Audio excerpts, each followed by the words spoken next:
Hello and welcome to Toffee Blues, your source for all things Everton, and welcome to another 24/7 news report. The headline news today comes from Team Talk, and it's that Everton have an interest in Manchester City's Jack Grealish. The 29-year-old's 300 grand a week wages may scupper a permanent exit from Man City, so a loan move away is more likely. Before we get into anything about the actual transfer and on my opinions, we did run a poll on the Twitter asking Jack Grealish to Everton, leave us your thoughts. And on that poll, it was 71% of fans said yes, 12% of fans said they are not sure, and 17% of fans said no, and that's from around 4,000 votes. Thank you for everyone who voted. If you do want to vote on future polls or see the news that comes out before it comes out on the videos like this, follow us on Twitter at Everton Newsfeed. But to get into Grealish, if I just get some stuff up here, it's an interesting one with Grealish because he's going to turn 30 by the time of the start of next season, but I feel like Grealish isn't a player who's much reliant on his physical gifts. He's someone who's much more reliant on his technical ability and his skill, but his carry numbers are still absolutely fantastic for Man City. His passing numbers are still really good, but your passing numbers are going to be boosted in a system playing under Pep Guardiola. But I think Grealish offers a lot of what Everton need in terms of being able to create chances and being able to drive with the ball. Arguably his two best attributes. We saw that at Aston Villa, but I think Grealish is an interesting one because I feel like the move to City was wrong, because I feel like it kind of took away everything that makes Grealish really. Like if you look at his goal and shot creation stuff here, his shot creating numbers per 90 in that last Villa season, they're actually higher now, about just under 6 shot creating actions per 90, which are, it's elite, it's absolutely fantastic. And someone who can do that for us, his Villa season was the best since then, where he completed 6.96. Yeah, that was 3 or 4 years ago now, but I think the context has to be there with Grealish of that his main focal point of play, the main things that make him good, have kind of been dragged away from him by Pep to a more simple, almost bland winger, where you take away almost the personality of Grealish and the ability if you make him just a simple Pep Guardiola winger. It's why players like Doku and Savinho thrived a little bit more, because they suit that with that more athletic ability, the willingness and the youth to just listen to Pep. Because a lot of the times you'll see a Man City winger drive, they can't beat their man, so they'll just stop, turn and pass it back to the fullback.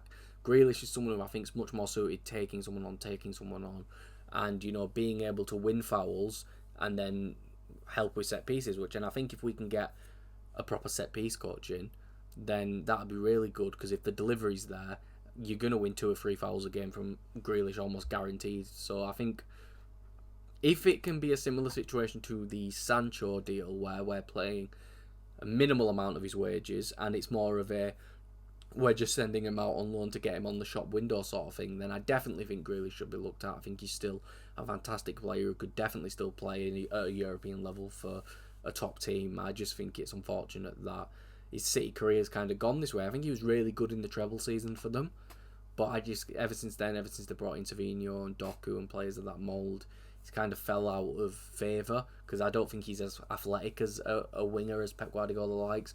But I think he'd be absolutely wonderful for us. I think that's the sort of signing, if we can get him in for a minimal amount of his wages while getting not having to pay a loan fee. I think it'd be fantastic. Moving on, the next report comes from Ben Jacobs, and it's that Gustavo Hmer could leave Sheffield United this summer. Everton have inquired about Hmer, Leeds retaining interest. This is a sort of signing I think we have to be making. Again, a bit older. I think he's 28, 29, similar age to Grealish. But 9 goals and 7 assists in the Championship last season, playing quite a deep role, sometimes playing a bit more forward. But probably the best player in the Championship based solely on ability. Way too good to have been playing there last season. Should have been playing in the Premier League last season. Was Sheffield United's best player when they got relegated from the Premier League the last time. And I think he's a really, really good player. I think he'd only cost us between 10 and 15 million, because Sheffield United are going to get to that position where they're probably going to have to sell players, because they're just in the Championship. When you're in there, you have to sell players, and a player of his quality can't really be stuck there, and I don't think they're in a position where they can be asking for 20 million for a player in the Championship, because at the end of the day, they're not. I don't know. I just don't think they can, to be honest. I think it'd be a decent fee. I think Hmer's absolutely fantastic. Works really hard as well. Gets involved defensively. Would perfectly fit that Decore role that we have now. That number 10 who's willing to work hard, run back to defend, get involved in all aspects of the game, but has much better passing in the final third, much better control with the ball. Will be much better at driving and creating chances than Decore was, and can pop up with a goal as shown by his 16 goal contributions in the Championship last season. So I'd love Gustavo Hmer at Everton. This is one I'd like us to get done early before other clubs show some interest, because I think he's a really fantastic player who would do nothing but improve a squad that has a massive hole in that position, to be honest. So I'd love to get him in. And the last bit of news, rejoice Everton fans, Charlie Adam could be set to leave Everton and return to management, according to Scottish paper The Daily Record. The newspaper states that Adam is interested in becoming Dundee's new manager. The Dark Blues have drawn up a list of candidates and plan to speak to more than 10 potential managers after recently sacking the popular Tony Docherty as manager. I can't think of a good set piece we've taken since Charlie Adams come in. It doesn't feel like there's been any routine. It's just hit it off the first man in the corner. There's been no real game plan, it looks like. I just don't see what he brings. And I think the fact that he's a former Liverpool player just brings hate to him. But I just don't think the bloke's a very good set piece coach. I don't think how many set pieces we've scored since he's come in, but it's not been many. So yeah, I just don't see the point in us stopping someone who's clearly not very good at his job from staying. He can go and manage Dundee, and we can get a much better set piece coaching, because it just seems like he's not very good at his job. The delivery's not really there, so I can give him some credit there, but at the same time, if the delivery's not good, then you should be thinking of short corner routines or other things where we can benefit on the tall defenders that we have and the aerial presence that we have in the box. But he's just unable to do that, seemingly.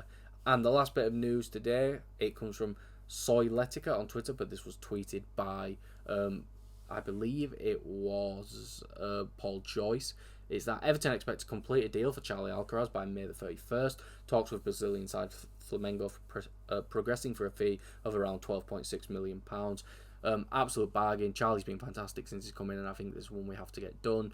Really good with the ball at his feet. Really good work ethic. Can find a goal. Decent in the air for his size as well, as he showed with the goal against Newcastle. But yeah, I think he's someone we should be bringing in. Well, obviously he's already at the club, but for such cheap fee as well, I think we're getting a bargain, really. So I'm happy to hopefully see Charlie back in an Everton shirt on a permanent basis next season. But that is all for this video. If you did enjoy, please make sure to like and subscribe. Follow us on Twitter at Everton Newsfeed, and follow me on Twitter at CallumBrannan3. And I'll see you all for the next video and our live stream that I am on.